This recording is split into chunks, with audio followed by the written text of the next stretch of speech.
Good evening, ladies and gentlemen. My name is Phil the Conquistadork. Let's talk about Death's Door. Death's Door is an action RPG that was developed by Acid Nerve and published by Devolver Digital. Acid Nerve, I knew them because of Titan Souls. I remember when Titan Souls came out. That was when a lot of people talked about it. I never got into that one. And it is wonderful. I don't honestly know how many nice things I can say about a single little charming indie game. It's just flat out fun to play, and it happens to throw in some gorgeous art direction, some great design, and honest to God, a few positive messages. Because why not? Let's have a few positive messages in our games. So in Death's Door, you play a raven who represents the underworld, essentially. You represent death, and it is your job to reap souls. And it's really funny. It's something I've seen before, but they do it really well, that the afterworld, the underworld, whatever you want to call it, is kind of treated like a bureaucratic institution. Think the waiting room in Beetlejuice. It's very, very blasé in a way, and you play this little raven who ends up finding itself on this grand adventure to collect 3 giant souls from creatures that are quite literally giant, but I also get the impression it's more about personality than anything else. And you've got to travel all over this great big world seeking them out and kind of uncovering a mystery behind who's really in charge of the afterworld here. And there's a funny little twist at the end that's just really neat. I love this game, you guys. I really, really did. It was fantastic. I'm only sorry I didn't get to it sooner. It feels so good to play. It's got some wonderful old school Zelda roll and swing kind of mechanics. The world is really big, but not difficult in a way. I have a problem sometimes, for example, with Metroidvanias. I lose track of everything. I cannot remember where I last was. I have a real problem with games like that, and at first I was kind of intimidated by how big this world seemed, but it does a very good job of pointing you in the right direction and giving you lots of checkpoints and ways of getting back to certain areas without you having to, stroll all over creation to get back to where you wanted to get. You're not playing in the last couple of hours of Morrowind here, where you're just crossing a desert for hours at a time. Yes, some of us remember. It's got a beautiful art style. It's kind of cartoony, very wispy and dreamlike, but very beautiful. And when you're in the underworld, it's actually got a noir kind of aesthetic. It's black and white except for the color of certain items, they call them shinies, that you have brought back from the real world. They're just little collectibles, and it's another thing that makes the game fun and gives it a little more bulk. Your adventure is a lot of fun. It's really cool to be able to balance feeling like a badass and swinging a sword and killing monsters and defeating enemies and defeating these gigantic creatures that you are ultimately hunting, while also the raven's adorable, just so cute. It's so cute. Oh, it's not a raven, it's a crow. Whatever. I know there's a difference between the two, but raven, crow, come on, what do you want from me, people? You're a crow. The crow's adorable. It makes me want to play a Kenku again. Anybody who's played D&D and you haven't gotten the opportunity to play a Kenku, do yourself a favor. Play a Kenku. They're really cute. The music, on top of everything else, is gorgeous. It's this fully scored kind of epic adventure, strings and trumpets and that kind of thing. It's fantastic. It's huge. It makes the adventure feel that much bigger. It could very well be a very simple, funny, even retro style bit of music that they put to it, but they went all out, and it makes the world seem huge. It makes the adventure seem huge. Everything is enormous, and you're just this tiny little crow in the middle of all of it. And I think it gives the proper level of gravity to the situation you're in and the situation you're working with. And that brings me to one of my last bits of heavy positivity to offer this game, the death positivity. It is a game about death, but it's not necessarily a morbid one.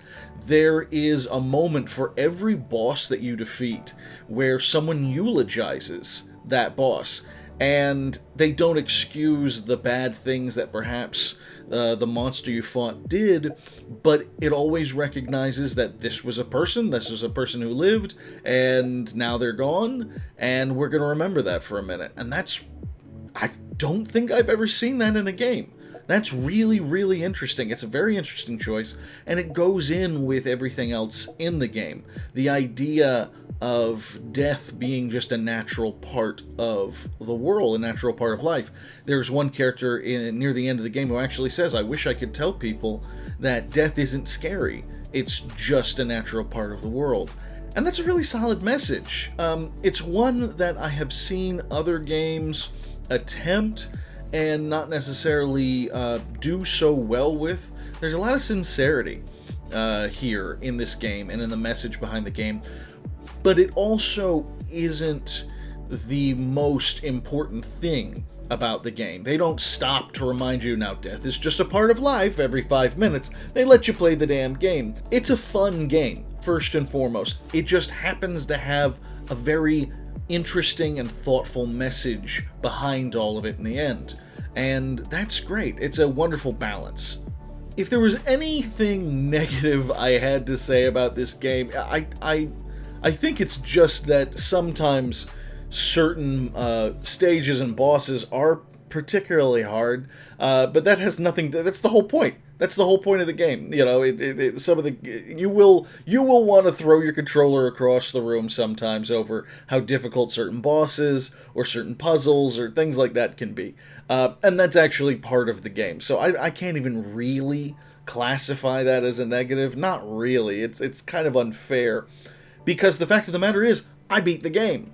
So how hard could it really be? We're not talking about Bloodborne here, where I tried and I tried and I tried and fuck. In the end, nothing happened. I don't want to talk about Bloodborne anymore. If you want to hear all about how my Bloodborne experience went, please subscribe to Pixelit.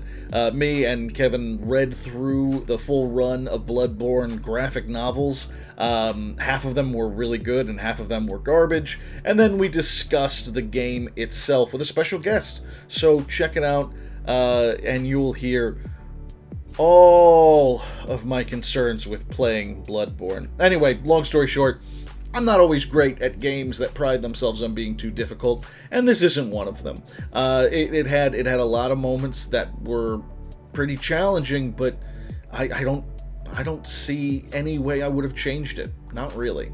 I'd love to see a sequel to this. I would love to see the adventures of this little crow continue. But frankly, I'm not even done with the game itself. Not really. I beat it, but there are still secrets for me to uncover. There are still little collectible shinies for me to get. I didn't get all of the crystals, and their crystals exist in the world that will help increase your magic ability and your vitality and all that stuff. I got all the weapons, but there are lots of little collectibles and parts of the map that I didn't check out. And actually, after you beat it, it actually unlocks a variant of New Game Plus. There are certain areas of the world that were not available to you before that now that you have beaten the game, they are. And I will get to that. I'm going to take a little break, but this is one of those kind of games that has a New Game Plus, and I'm constantly moving forward with my games. I even games that I really, really love, I find I do in patches here and there. This is one that I know I'm going to come back to eventually. I'm going to want to come back. I'm going to want to, 100% complete it. It's just too fun of a world. The game feels too good to play. There's so much going for this one. I recommend it without any reservation. If you like action games, if you like the old Zelda games, if you like just gorgeous aesthetics and funny characters and just strange storylines, pick this up. Pick it up at full price. It is a great game. I think it belongs in any gamer's library.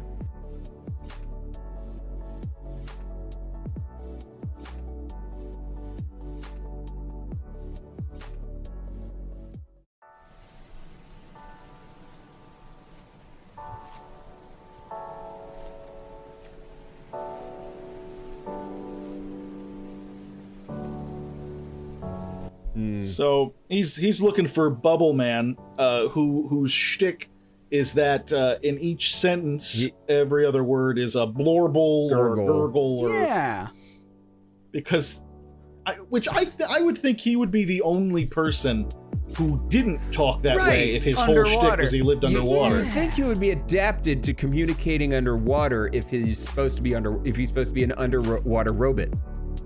Right. Maybe those are. No. What do you think those are just his underwater swear words? Maybe. Like, how gurgle dare you enter my King Blurble Dome? Oh, I wonder. Okay, hold on. If we replace each one of those with fuck or fucking. Mega fucking man, he cried. How fucking dare you enter my king fucking dome? Kinda works. You'll never fucking get me, Mega Man. You fucking figured it out. Dr. Wily fucking will be proud of me. That's what it is. You fucking nailed it. I'm sorry, you blurbled it.